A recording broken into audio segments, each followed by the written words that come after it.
You're listening to the Business Mike podcast. Amazing interviews with entrepreneurs and industry thought leaders. Hello and welcome to another episode of the Business Mike podcast. And joining me today is Chantel. Chantel, can you just tell the viewers and listeners a little bit about yourself and what you do? Amazing. I'm Chantel and I'm based in Cape Town and I run Brand Love. I founded Brand Love 11 years back, and we provide customer experience learning to companies that are passionate about improving their experience. And, in circles where they know me, they call me the love doctor, right? So I stand for just giving people love and bringing back love and care and connection into business. Right. So how did you end up in the customer experience space? Because most people I interview didn't originally start out there. They were in one field and gravitated and found themselves into this space. So what's that story from your side? So Daddy, are you ready for this, right? Are you ready for this? So, Yes, I am. So I studied computer science and mathematics, right? But I was really terrible. I wouldn't say I was terrible at coding, but I was terrible at sitting still and solving technical problems because the human operating system have always drawn me. It's been like, a moth to a flame, where I was much more interested in and intrigued in understanding people's behavior and understanding what motivates them, what drives them. The first part of my career was very technical, and then I kind of bridged to business analysis, business consulting. And then in 2008, I was working for a very large insurance company. And I was part of an internal strategy unit. And they came to me and they said, Chantel, we need to write a piece in our next annual financial statement about client centricity. How client centric are we? And I said to them, well, if you really want to know, you need to ask your clients. And that really started a multi-year program. I was running a large CX transformation program for almost 5 years, where we started with this question: how client centric are we? How are we meeting our clients' needs? And do they believe that we are doing our absolute best to meet our promise? And that's really where it started. And in my early days, as a consultant, I had no clue what I was doing. Listen, some days I think we all have no clue what we're doing, but especially then I had no clue what I was doing. And I learned from some incredible people. I went to a conference in the UK. I met Lou Carbone, Colin Shaw.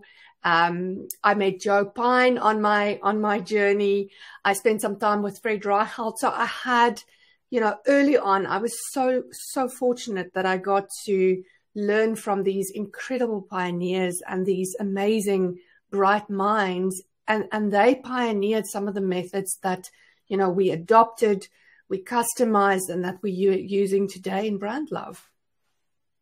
All right, and that brings me to your company, Brand Love. Why Brand Love? Why not CX this or CX that? Well, I'm curious about the name. So I think I woke up. I was still in corporate, and I woke up one morning, and the name just came to me during the night. And I woke up, and I said, I'm going to start a company, and it's going to be called Brand Love, because I want brands to bring back the love that they have for customers. And I want customers to love brands. And it just, for me, it just fitted in terms of being bi-directional, from customers to the brand and from the brand to the customers. And that's essentially what we teach people today, is how to do that. How to do that in CX teams that are very specialized and focused on creating customer journeys and activating a customer-focused change, and then how to get the rest of the organization to live the brand. And that's really, I birthed the Brand Warrior program probably about 8 or 9 years ago, and we had 2,000 people to date go through that program. And that's really, how do you ignite that love for the brand so that people are willing normal employees are willing to stand up and say, I'm a brand warrior, and I will defend the brand in good times and in bad times. Right. Well, we've heard about your journey, and one of the reasons why I wanted to have you on today is to focus on the customer's journey as well. And one of the ways to do that is through journey mapping. So this is a phrase we normally hear a lot about, but for those that are not initiated, what exactly is a customer journey map, and why does it matter? So let me start with what a customer journey map is not, right? It is not a process map. It is not a spreadsheet telling me about the systems and the processes that people use to serve a client. It's really what it says. It is walking in the shoes of the customer and seeing what they see and mapping what they see and standing not only in their shoes when they interact with your brand, but standing in their shoes, looking at what are they trying to do? What are they trying to solve? And even map the areas where they don't touch your brand. A good example of that is, when I go to the supermarket, my journey at the supermarket doesn't start when I enter the supermarket. It starts at home when I realize I've got 3 young children. I just got home after a long day and there's no bread and milk, right? That's where my journey starts. I then need to get back into my car, sometimes take my kids with me. I need to find parking. I'm trying to remain a good mother in traffic. And then I enter the supermarket. And that's really, taking the true journey of the customer. And often we make assumptions, and it's assumptions are not bad. It's not bad making assumptions about the customer's journey, but we have to validate that, and we have to bring the customer into that story. And I often facilitate co-design journeys with groups of customers. I have so many brands that tell me, we are customer centric. We've done customer journeys. And I said, tell me about how you did those journeys. They go, no, our team went into a workshop for 2 weeks and they came out with a customer journey. And I said, did they have customers in the workshop? And they go, no, but we've got lots of research. And I don't truly believe that you can have a customer journey without involving the customer in letting them tell you about that journey and letting them design the ultimate journey. And we've done this in difficult industries. We've done this in retail. We've done this in banking. We've done this in investments, right? Where it's a long game. It's not, I buy something now and I've got instant gratification. It's really about, investing for 10, 15 years. And what does that journey look like over the lifespan where many, many things change in someone's life over 10 or 15 years? Yeah, I just want to touch on something you mentioned there from the company's point of view, where the employees go to a workshop. So when a company is putting together a journey map, who is supposed to be involved? Is that just the CX team? Does it have representation from all the departments? Who exactly from the company side should be involved in creating a journey map? So I will share with you what the most successful companies that we've worked with, what they've done, right? So we start with the customer and doing these co-design groups where the customer tells you what their journey was like and what would make the journey ideal. In those workshops, typically we involve ExCo members, the CEO, the CX team. And instead of having them behind glass, we actually have them sit amongst the customers. We have them blend amongst them, and they are the listeners. They are the people that are opening up, that are, asking some of the questions. And it's really a co-design with the brand and the brand's leadership. And this creates 2 things. Obviously, the leadership can now see that there's a gap between what they think is happening and what is really happening. And the customers, I love inviting the angry customers to these co-design groups. The angry customers have the most motivation to fix the journey because the emotion is high.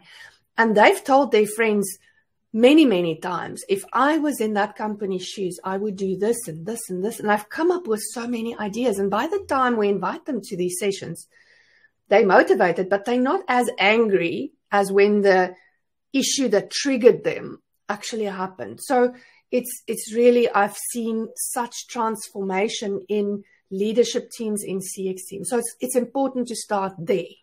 Then I fundamentally believe that the frontline should be involved in customer journey mapping. And what I personally do when I facilitate this and when I set up a transformation strategy for a company, I do many journey mapping workshops with different groups within the organization. And every time I pretend that I have not heard anything before, you know, I'm a little bit like a, you know, priest where, you know, people confess things to me and I just instantly forget it, right? And the more you engage with the front line, the richer the results get when you merge all of this. I get the view of the customers. I get the view of the front line.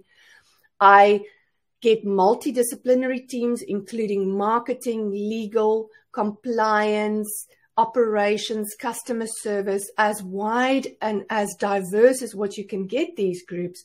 And you do a similar customer journey mapping with them. And it serves as you gain information about what the ideal customer journey looks like. But that in itself, those workshops, that creates transformation in the minds of the people.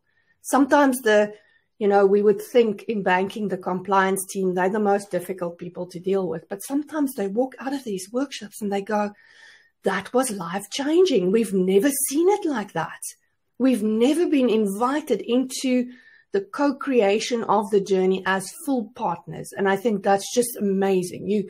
You create a new way of collaborating between people that they haven't had before, which is something I truly enjoy seeing. Obviously, the hardcore benefits of journey mapping, but there's a lot of softer benefits that are not that easy to quantify, not that easy to tell people about when you start the journey. Yeah. How often should organizations do the journey mapping process? Because I'll just take an example of a session like you've mentioned happening before we had smartphones. And then there's a period after smartphones where the journey changes. And then another piece of technology or whatever it is that comes up changes the journey or influences the journey in a significant way. So what would your recommendation be on how often?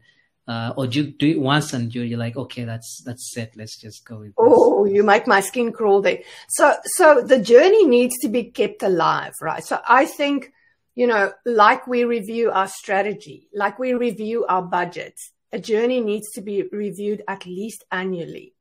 And we can learn a lot from the IT guys, right? They've got processes that are so well thought through and processes that are so well controlled in terms of version control.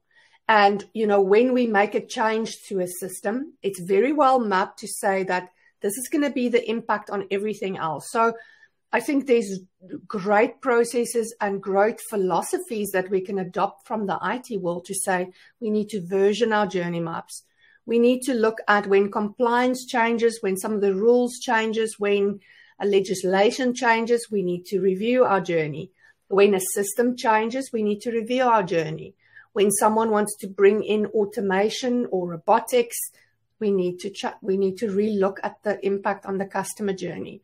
When a piece of communication is changed, we need to look at our customer journey. So once you've got that journey map, you have all of the impacts that you need to consider and be aware of so that the journey doesn't get neglected. Also, a very important part of this keeping the journey alive is ownership, right? You need to have a journey owner. And as part of our process, even before we start mapping the journey, we assign journey ownership because someone needs to be the custodian of the customer experience in that journey.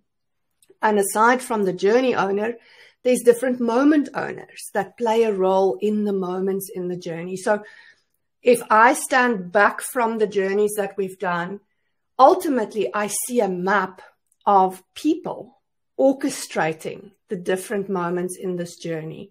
And ultimately, an overall owner taking full accountability for the customer's experience in this journey. And they have a scorecard. They have a set of metrics to tell them how healthy is my journey? How are my clients experiencing this journey? How well are my people orchestrating this journey?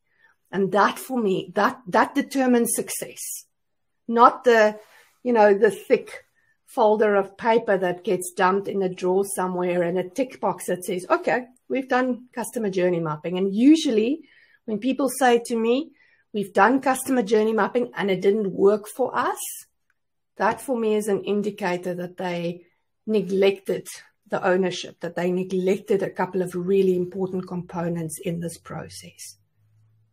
Yeah, I couldn't agree more. And so many organizations make sudden changes. And when the response from customers isn't positive, they wonder why. It's because of exactly what you're saying. They haven't gone back to the journey map to see how that drastic change affects the customer's journey and what impact that might have. So I really take your point. That's a very good point there. Yeah. So when it comes to, brand love, like you said, the brand love goes both ways, from the employee side and also from the customer side. So when it comes to journey mapping, as far as the internal bit is concerned from the employee side or whoever is involved, how or what key element do they play in this journey map in terms of the touch points for them and the customer? Because sometimes they could reveal instances that the customer might not be able to, particularly like you said, the front, the client-facing stuff. So how critical is it to harness this information from internal customers? I love your questions, right? So I think just to take a little step back, when we start the journey mapping process, right? A journey map is often seen as the silver bullet, and it really isn't. For me, stepping back and saying, what is our brand promise? What are we trying to achieve here? And are we crystal clear so that I can wake up my most junior employee at 3:00 in the morning and say, what is our brand promise? What are we trying to do here? And they can say a one-liner that they believe, that they are excited about, and that they are empowered to deliver. So those are very important aspects for me about the brand promise. Then when we design the customer journey, we infuse the journey with that brand promise. And we ask in every moment in that journey, what is the expectation of the client? How can I delight him? And how can I disappoint him? And it's very important, we often look at processes when it goes right, but we don't note down what's going to happen when it goes wrong. And this is very important in the journey mapping because that gives us the ability to train people on this is a moment of magic and this is a moment of misery. Do not be surprised by the moments of misery. Actually, be glad you are given a moment of misery because you go, I know how to fix this. This is really the moment where I matter, where I can shine. So once the journey is done, there's only 3 categories of change. And I believe once you've done your journey, that's when the real work starts. Then you need to make the process changes. You need to make the system changes. But most of all, you need to look at the people aspect of that and activate the journey in the hearts and the minds of your employees so that they live that journey, that they know this is my role in the customer journey. This is my brand promise. And I completely are empowered with the skills of listening, connecting, charisma, empathy, where I know how to do this. And I think so often, especially in financial services, and that's where I've spent most of my career, we hear about the transaction. The transaction is the object. The transaction is the goal instead of the connection. Saying if I connect with the customer, I have the ability to build trust, to build loyalty. A transaction is a transaction. Whether I have a debit order at one bank or another bank, works exactly the same, right? But when I have a relationship, that's a very different point of view. Yeah, you've actually answered the question I had in mind, and that was going to be if you have similar institutions like two supermarkets want their journey maps look exactly the same. I mean, I just walk in, I pick something off the shelf, I pay for it, and I walk out. Want the journey be the same? But like you've said, it differs in the sense of connecting with the client. That's how you differentiate your brand from the competition. And ultimately your promise, right? Not every supermarket's promise is the same. The hygiene factors might be the same, right? If I'm looking for milk, I want to find fresh milk. I want to find it fast. And obviously I want the price to be similar. And I think that raises the point of everything is so commoditized. That's why most experiences, if you ask people, tell me about a great experience you had, or tell me about a terrible experience you had in the last month, they struggle to remember anything because most experiences are bland, right? If you look at the work from Daniel Kahneman, he says we remember the peaks in an experience, and so many brands think complaints is the worst thing. I don't think complaints is the worst thing. I think being unmemorable, unremarkable, and bland, I think that's the danger zone, right? Because you form no impression in the minds of your customers, and you're just bland. You just don't exist in their memory bank. Often when I teach complaints teams, I say to them, remember, to create a incredibly positive peak in the memory of a customer, you've got to do something magnificent, right? You've got to give them something free or completely blow their minds. Whereas if they have a complaint and they're already at that negative peak, you just have to give them a little bit of love, a lot of understanding, and a lot of listening. And you have the opportunity to create more loyalty than if you created a positive peak. And I think often, complaints teams, at first they don't believe me. Then they do what I teach them and they go, whoa, we never thought this would work. And I go, it's real-time design, asking, how can I take this moment of misery and transform it into a moment of understanding where the customer doesn't have to love you when they walk away, but they've got to be 100% sure that you listen to them and that you take them seriously. Right. Well, it's been a fantastic chat with you. But just before we summarize the interview, in a nutshell, what would you say to anyone in a business leadership position that hasn't yet embraced a customer experience or taken it seriously for that matter? What, two pieces of advice or one piece of advice would you give them?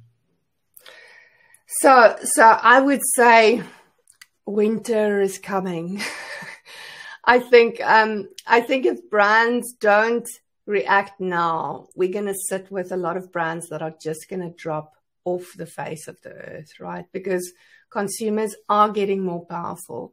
They are choosing with their wallets, right? And, more than that, when they choose with their wallets to walk away or to buy from you, they tell everyone about it, right? So I think marketing teams are struggling. They're becoming, nearly irrelevant. People are so overloaded with messages that I think the leader that wants to use customer experience as a differentiator, now is the time.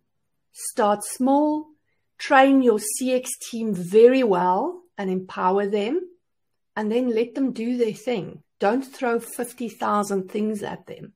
Don't turn them into the poop scoopers to fix everything that's broken in the organization. Actually let them differentiate you. Right. So Chantel, it's been a pleasure having you on the podcast. I've enjoyed this interview thoroughly. And for anyone that wants to connect with you, learn from you and find you on the internet, where can they do that? They can find me on LinkedIn. So drop me a message on LinkedIn. We are scheduling a lot of amazing events for the next few months. We want to give generously. We are so blessed with the work that we do for customers that, one of our values is generosity. And so watch me on LinkedIn and please pop into one of our masterminds into one of our workshops. We'd love to add value to your lives and give you practical takeaways of things that you can go and do immediately. Right. Well, thank you so much, Chantel. It's been an honor. I've certainly learned a lot from you, and I wish you the very best with more customers coming your way. Amazing, Dottie. Thank you so much for the invitation. I've loved being here with you.